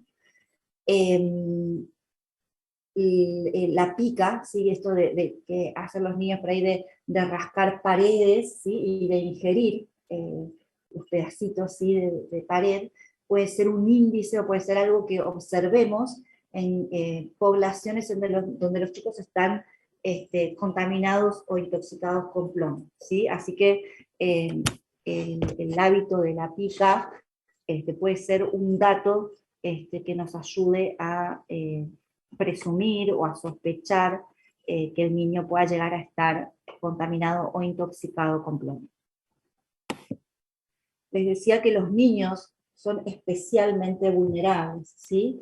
Y esto es porque generalmente los chicos juegan muchísimo más en el suelo, ¿sí?, que los adultos, muchísimo más en lugares en donde la contaminación tanto del suelo como del agua es más habitual, y tienen más contacto con esto que los adultos, y porque además su sistema nervioso está en desarrollo, ¿sí? Así que son especialmente susceptibles y vulnerables al plomo.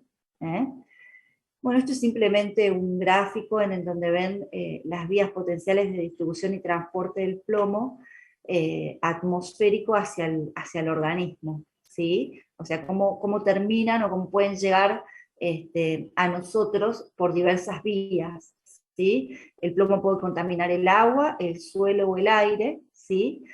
Si contamina el aire, el hombre lo inhala directamente, ¿sí? Si contamina el agua, puede llegar directamente por la ingesta de agua contaminada o a través de la ingesta de organismos acuáticos que se hayan contaminado previamente porque su hábitat es el agua contaminada.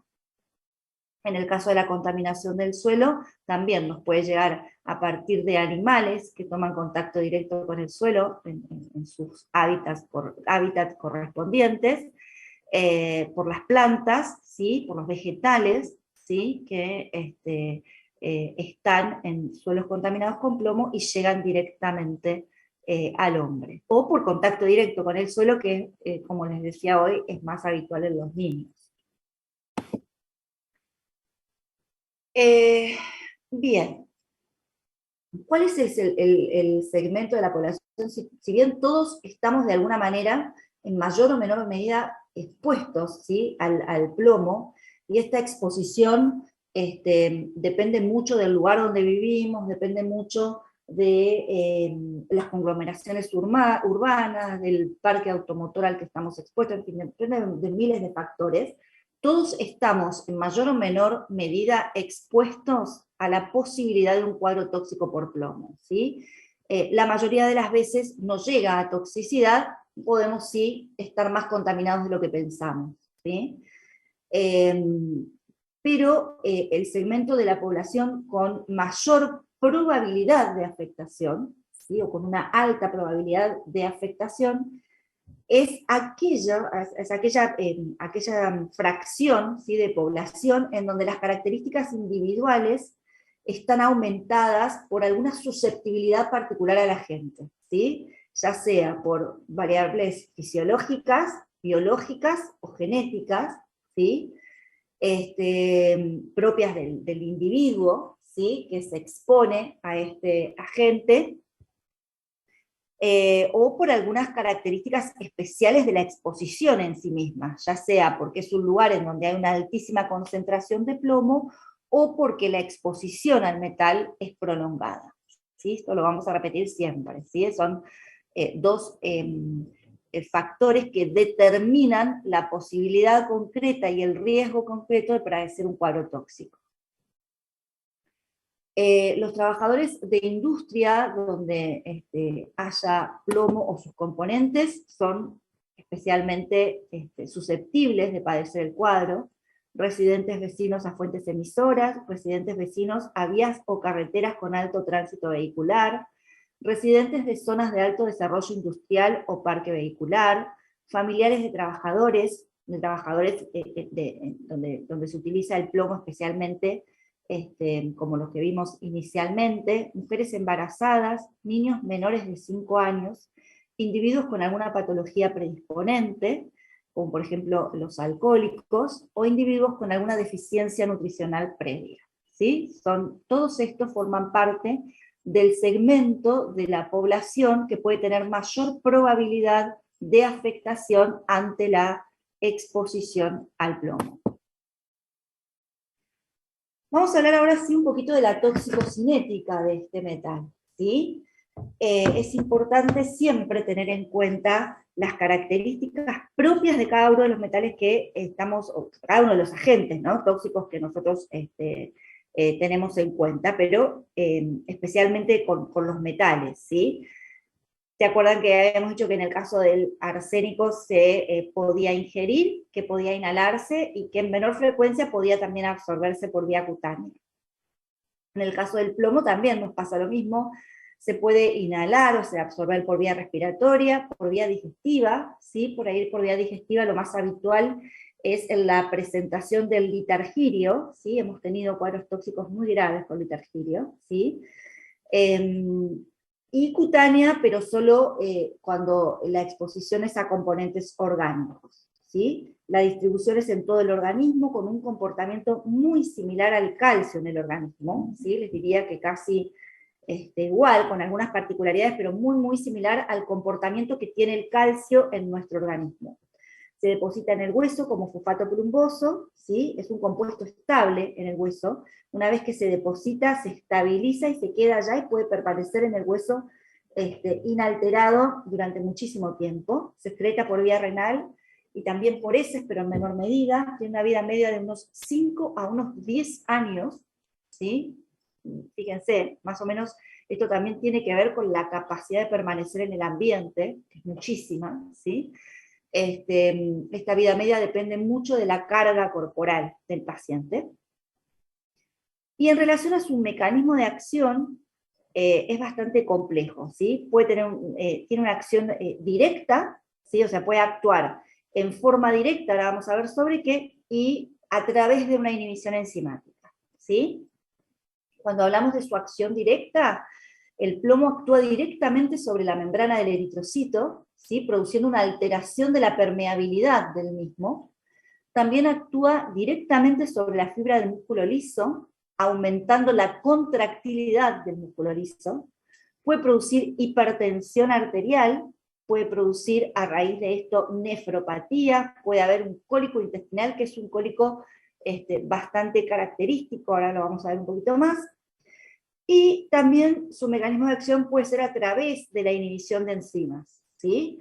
Cuando hablamos de inhibición enzimática, lo puede hacer en el sistema nervioso central, especialmente por el bloqueo de la denilato ciclasa, disminuyendo el GABA, ¿sí? Y bloqueando algunas enzimas que tienen que ver con la síntesis del LEM, ¿sí? O sea, existe, por ejemplo, no los quiero complicar con esto, pero hay una disminución de la síntesis del LEM en los eritroblastos, sobre todo en la médula ósea, por inhibición de una enzima que es la ácido delta aminolebulínico de hidratasa, ¿sí? Se lo repito porque después lo vamos a tener dentro del perfil plúmbico, es la ácido delta aminolebulínico de hidratasa, ¿sí?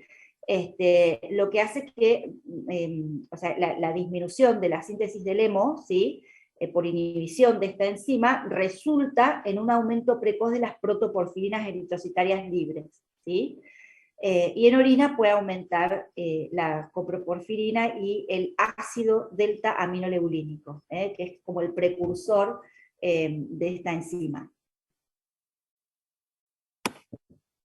Y me faltó decirles que ahí también estaba, que en relación al LEM, igual ahora lo vemos un poquito más, pero en relación al LEM puede disminuir la incorporación del hierro al LEM, ¿sí? Porque hay una inhibición enzimática también de la ferroquelatasa, o se llama también M-sintetasa, que precisamente lo que hace es incorporar el hierro al M, ¿sí? Al M de la hemoglobina, al grupo M de la hemoglobina, y el plomo actúa directamente sobre estas enzimas, impidiendo la incorporación del hierro a la hemoglobina, al grupo M de la hemoglobina.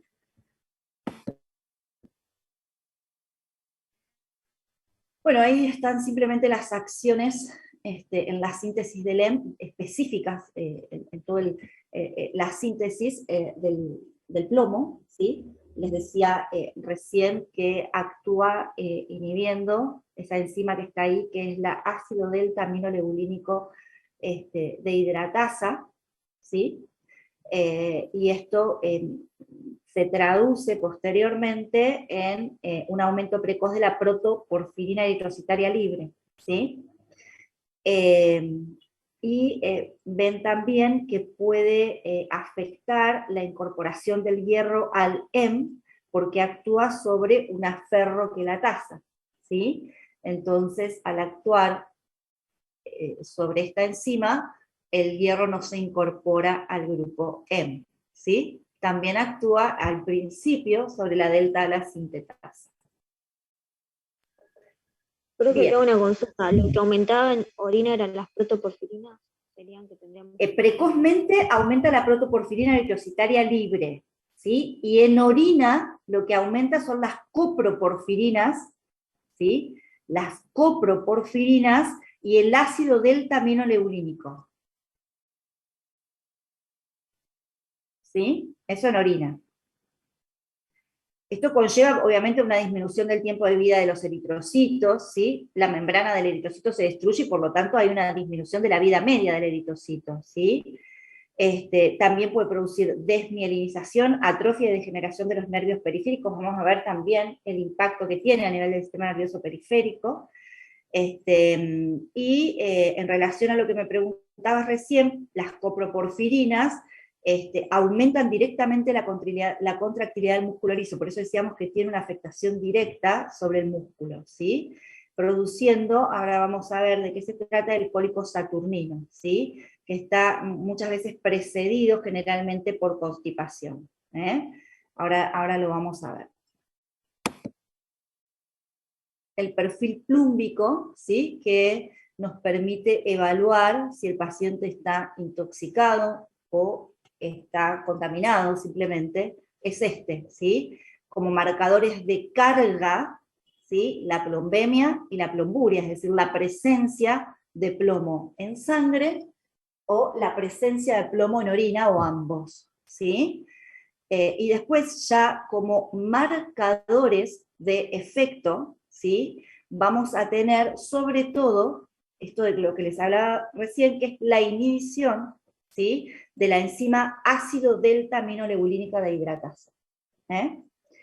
Y la presencia de lo que nosotros llamamos delta-ALA, que es el ácido delta-aminoleulínico, que lo podemos dosar en orina. Acuérdense que en orina aumentan las coproporfirinas y el ácido delta-aminoleulínico, ¿sí?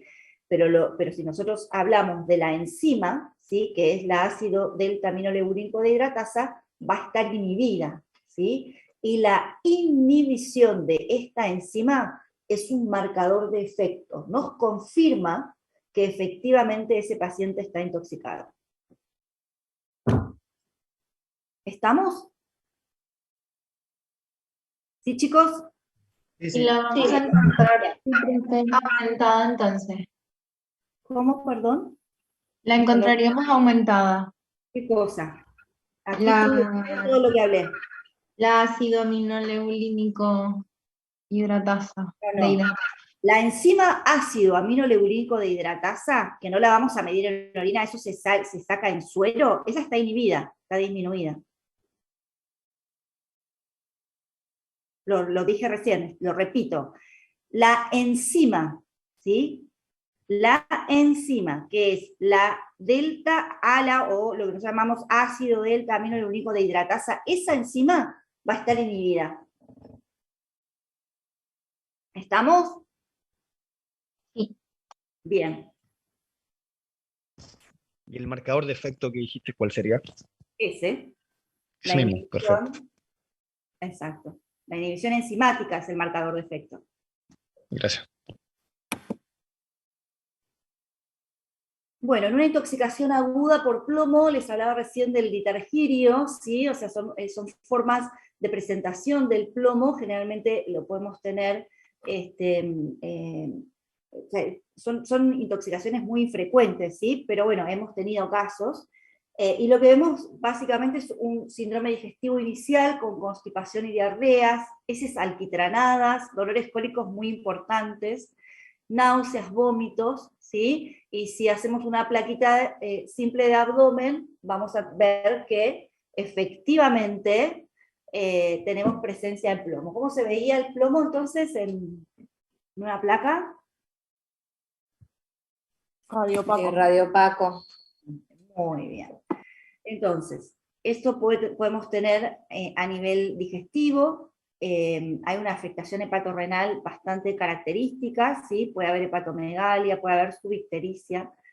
El plomo puede producir una hepatitis tóxica y a nivel renal oligoanuria y albuminuria, ¿sí? Y si se produce efectivamente una encefalopatía plúmbica, lo que vamos a tener es un edema cerebral, ¿sí? Que se traduce clínicamente con cefalea, convulsiones y coma en los casos siempre muchísimo más, en casos gravísimos, ¿no?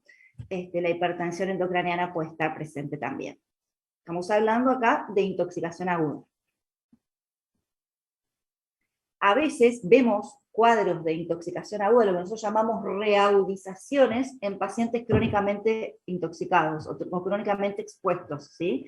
Entonces vemos que pacientes que están laboralmente expuestos, es decir, que están expuestos en forma crónica, de repente presentan cuadros de reagudización sobre su base de exposición crónica, y tenemos estos cuadros, ¿sí?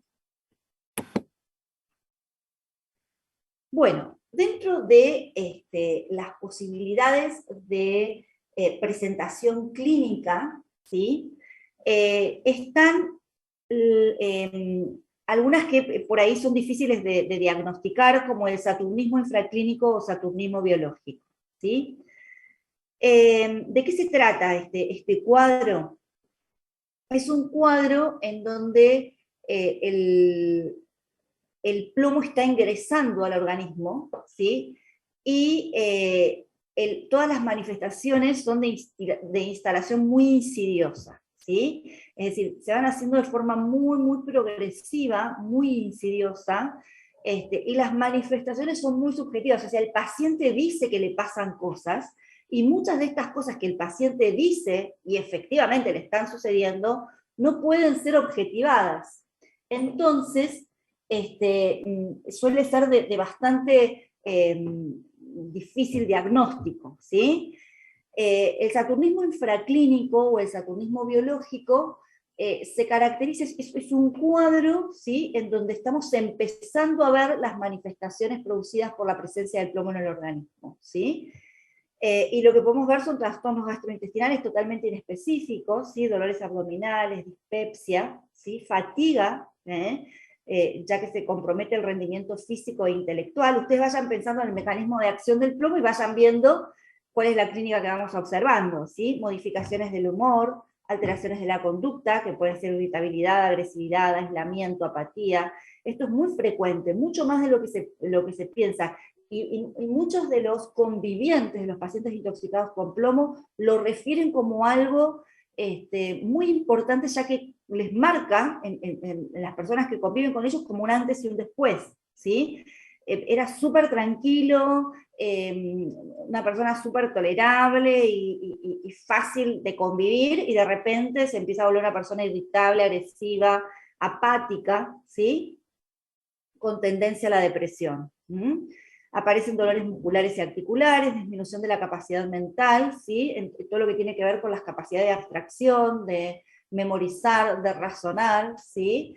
Esto, si se fijan, afecta fundamentalmente las capacidades intelectuales superiores, ¿sí? Razonamiento, abstracción, memoria, ¿sí? Disminución de la capacidad de atención, concentración y tiempo de reacción, alteraciones oculomotrices, puede haber escotomas, ¿sí? Trastornos del sueño, el paciente manifiesta que no puede dormir, la mayor parte de los casos no puede conciliar el sueño, y el descanso la mayoría de las veces es no reparador. En los niños expuestos en los primeros 5 años de vida, ¿sí? Cosa que vemos con mucho más frecuencia de lo que debiéramos ver, es muy evidente, si se hace un seguimiento de los mismos, una disminución en la capacidad de concentración y aprendizaje que lo podemos objetivar recién cuando los chiquitos entran dentro del sistema educativo formal, ¿sí? Pero es evidente en estos niños, y ya fíjense que entran con un hándicap bastante importante en relación al aprendizaje, que debiéramos poder evitar. La verdad que los niños son sobre todo las víctimas de este tipo de contaminación ambiental, para mí más, o sea, que pudiéramos evitar, y que creo yo que todos todo lo que podamos hacer tiene que tender a evitar que estos niñitos en los primeros años de vida estén expuestos al plomo. Pueden tener trastornos de la percepción sensorial e incoordinación motriz también. Y cuando hablamos de saturnismo propiamente dicho, hablamos de intoxicación crónica propiamente dicho, ¿sí? Precedida generalmente de un saturnismo infraclínico biológico como el que vimos recién, ¿sí? Ya cuando el cuadro se instala, lo que vamos a ver son signos inespecíficos como cefalea, astenia, irritabilidad, palidez, laxitud, mialgia. Fíjense que es como la progresión de todo lo que veníamos viendo, ¿sí? Pero acentuado. Constipación, disminución de la libido, ¿sí? Ya vemos anemia, normo o hipocrómica. Hay hierro sérico y sideroblastos presentes. Acuérdense que el hierro no podía incorporarse al grupo M porque teníamos una afectación de la ferroquelatasa. Hipertensión arterial, acuérdense que está afectada la musculatura lisa. Gota saturnina por destrucción celular y excesiva reabsorción de ácido úrico. Lesiones sensoriales por trastornos vasculares. Nefropatía tubuloglomerular. Disminución de la captación de yodo. Hipospermia o hipomotilidad de los espermatozoides. Trastornos menstruales, ¿sí? Como abortos espontáneos. Perdón chicos, trastornos menstruales que en muchos casos se manifiestan de esta manera, pero son abortos espontáneos. O sea, en general los trastornos menstruales preceden, ¿sí? Posteriormente a mujeres que refieren a haber tenido uno o más abortos espontáneos, ¿sí? Y la encefalopatía plúmbica, que es mucho más común en niños pequeños. Bien. Decíamos hoy, ¿sí? Que hay una forma de presentación, ¿sí? Del dolor abdominal producido por el plomo, que se denomina cólico saturnino, ¿sí? Eso es una presentación clínica bastante particular, pero que al mismo tiempo nos puede ayudar a hacer el diagnóstico, ¿sí? Este cólico saturnino, habíamos visto, ¿se acuerdan que es una afectación de la musculatura lisa, ¿sí? Del intestino? Y que, no sé si se acuerdan, ya, o sea, uno va hablando mucho y no sé si ustedes retienen por ahí lo que les había dicho, que las coproporfirinas suelen aumentar la contractilidad del músculo liso, ¿sí? Y esto produce el llamado cólico saturnino, ¿sí? Que muchas veces va precedido de constipación, que lo venimos viendo especialmente, y se trata básicamente de un abdomen agudo médico, ¿sí? Son manifestaciones agudas, pero de una intoxicación crónica, ¿sí? Es un dolor cólico mesoabdominal que no cede con antiespasmódicos, ¿sí? Pero tiene la particularidad de calmar por la opresión abdominal, ¿sí? Calma ante la opresión abdominal. Y después, una neuropatía motora. ¿Se acuerdan que habíamos hablado del arsénico y habíamos dicho que era sensitivo motora a predominio sensitivo? ¿Sí? En este caso, la afectación plúmbica genera una neuropatía motora, ¿sí? Se trata de una axonopatía con afectación distal, ¿sí? Vayan comparándola con la del arsénico, porque es importante tener las diferencias. Entonces, en el caso del plomo se trata de una axonopatía con afectación distal, ¿sí? A nivel del miembro superior puede producir una parálisis radial bilateral, ¿sí? O sea, afecta especialmente al radial, ¿sí? Produciendo una mano péndula, que es característica de la intoxicación plúmbica, crónica, siempre estamos hablando de lo crónico, ¿no? Y a nivel del miembro inferior puede afectar los peroneos y el tibial anterior, ¿sí? Lo cual también produce una marcha bastante típica y característica. Bien, ¿alguna cosa que me quieran preguntar hasta acá? No, profe. ¿No? Bueno, entonces quería hacerles una salvedad en esto nada más. Esperen que esto se adelanta. Esperen un minuto. Sí, no sé por qué, pero estoy solito para acá. Profe, una pregunta. Sí, decime. ¿Lo del saturnismo infraclínico también corresponde a una intoxicación crónica? El saturnismo infraclínico, claro, precede, ¿sí? A la intoxicación crónica. ¿Sí? Es como, es lo que nosotros llamamos, es un periodo de impregnación plúmbica, ¿sí? En donde todo el organismo se va viendo de alguna manera alterado por la presencia del plomo en los fluidos, ¿sí? Y va apareciendo toda esta etapa biológica, ¿sí? De impregnación, por eso se llama saturnismo biológico. Ah, ok, sería como medio entre una intoxicación aguda y una crónica, más o menos. No necesariamente, o sea, la intoxicación aguda puede darse, ustedes tengan presente los conceptos, ¿sí? Cuando se habla de intoxicación aguda, generalmente hablamos de una alta dosis del elemento que sea, ¿sí? En un tiempo corto en relación a la exposición, ¿sí? Mucha cantidad en un tiempo corto, eso es una intoxicación aguda, ¿sí? Si ese paciente presenta una intoxicación aguda, ya vemos la clínica que va a generar. Ahora, cuando hablamos de pacientes crónicamente expuestos, que generalmente son esto se da en forma, en pacientes que están ocupacionalmente expuestos, digámoslo así, las cantidades, ¿sí? De plomo a las que están expuestas son pequeñas cantidades, dependiendo siempre del lugar en donde trabajen, ¿sí? A veces pueden ser estar expuestos todos los días, a veces pueden estar expuestos en forma esporádica, a veces a grandes cantidades y a veces a pequeñas cantidades, pero en principio los pacientes están expuestos durante un largo periodo de tiempo a pequeñas cantidades, ¿sí? Esto va generando con el tiempo un cuadro de impregnación plúmbica que después termina dando un cuadro de intoxicación crónica muy florida, que es la que estamos viendo ahora. ¿Me explico?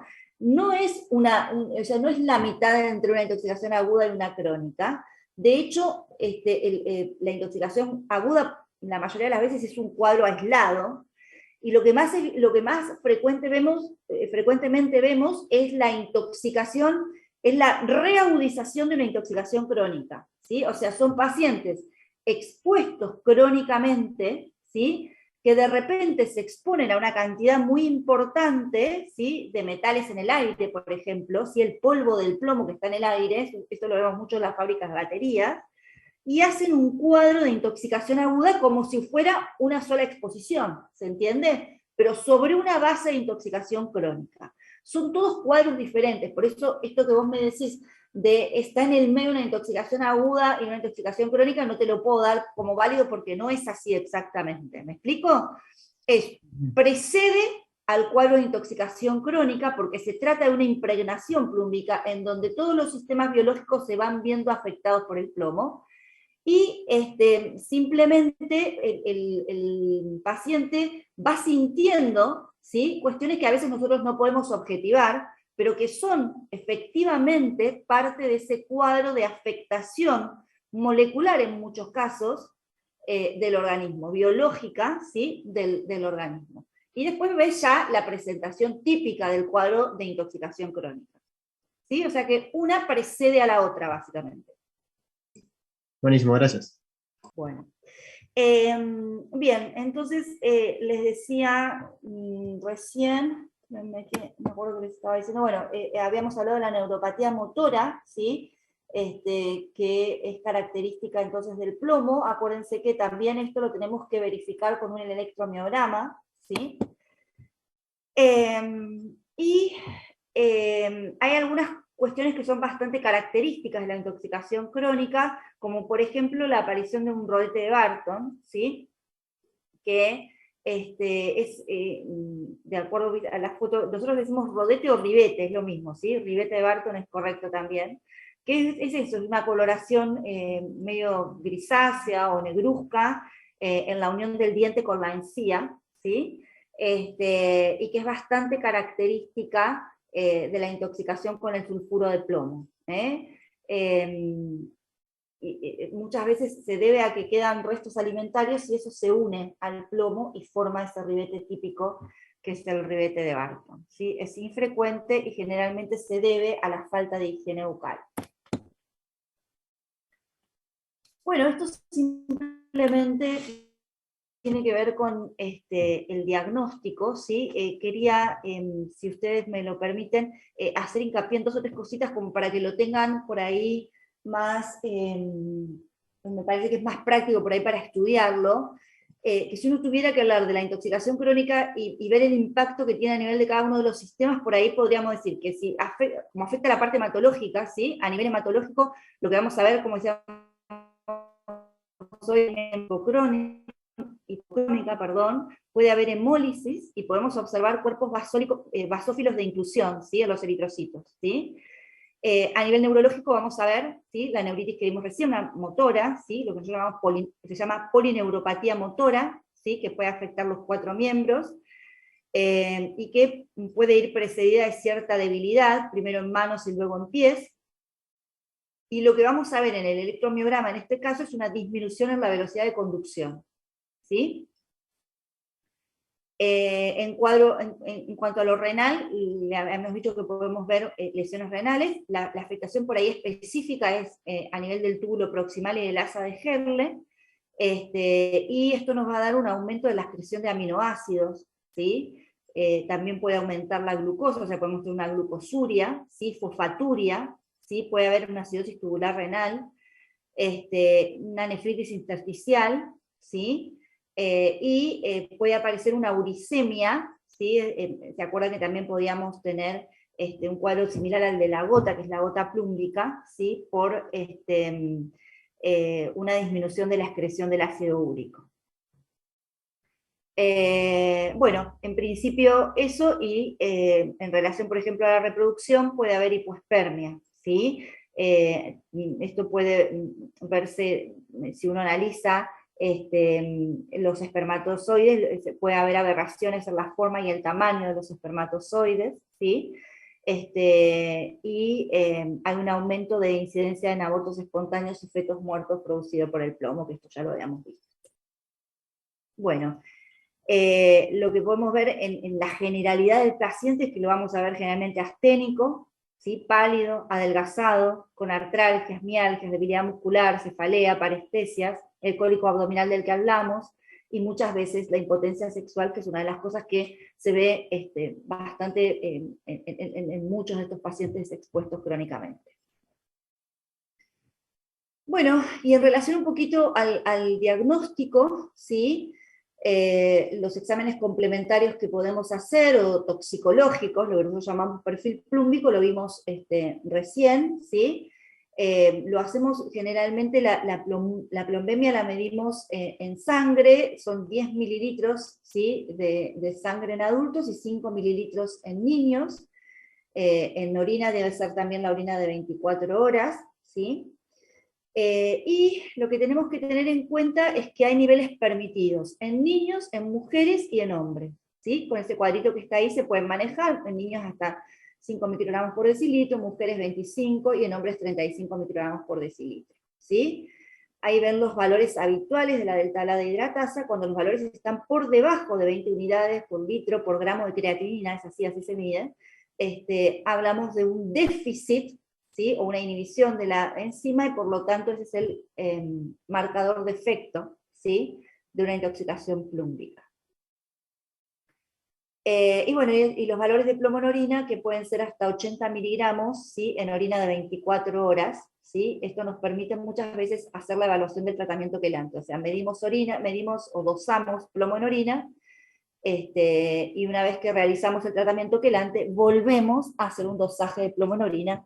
Esto nos ayuda para ver el impacto y la eficacia de nuestro tratamiento quelante. El tratamiento específico se realiza con un quelante, que es el heptacálcico, ¿sí?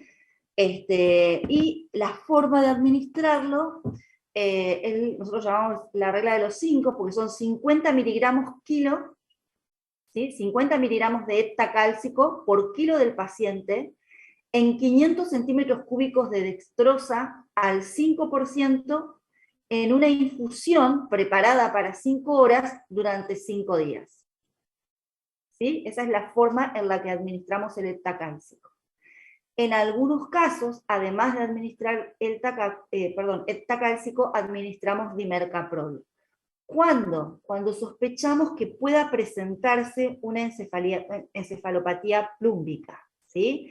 En realidad asociamos el dimercaprol oval, ¿sí? Es lo mismo, en casos de encefalopatía o de plombemias mayores a 100 microgramos por decilitro en niños, o mayores, a 100 microgramos por decilitro en adultos, o 60 microgramos por decilitro en niños, ¿sí? Donde sabemos que puede haber un paso del plomo, ¿sí? A través de la barrera hematoencefálica y una afectación del sistema nervioso central, ¿sí? El heptacálcico no atraviesa la barrera, el dimercaprol sí. Entonces lo asociamos al delta cálcico, ¿sí? O el heptacálcico, habían dicho las dos formas, cuando suponemos que puede haber cierta movilización de plomo por parte de los depósitos, ¿sí? O una cantidad muy exacerbada, ¿sí? de plomo en sangre, que haga que nosotros al administrar el heptacálcico y mover plomo de los depósitos, pueda aumentar a tal punto las cantidades, la concentración de plomo en sangre, que haga que el plomo atraviese la barrera hematoencefálica y afecte el sistema nervioso central, produciendo una encefalopatía plúmbica. Entonces, cuando sospechamos que esto pueda suceder, se administra el dimercaprol en asociación al heptacálcico. ¿Sí?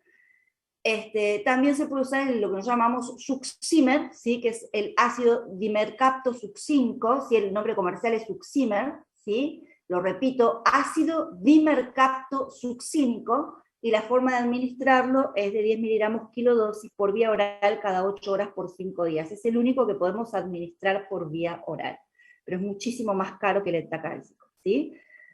En algunos casos se puede continuar cada 12 horas por 14 días. Bien, chicos, hemos terminado por hoy. ¿Hay alguna pregunta que quede por ahí?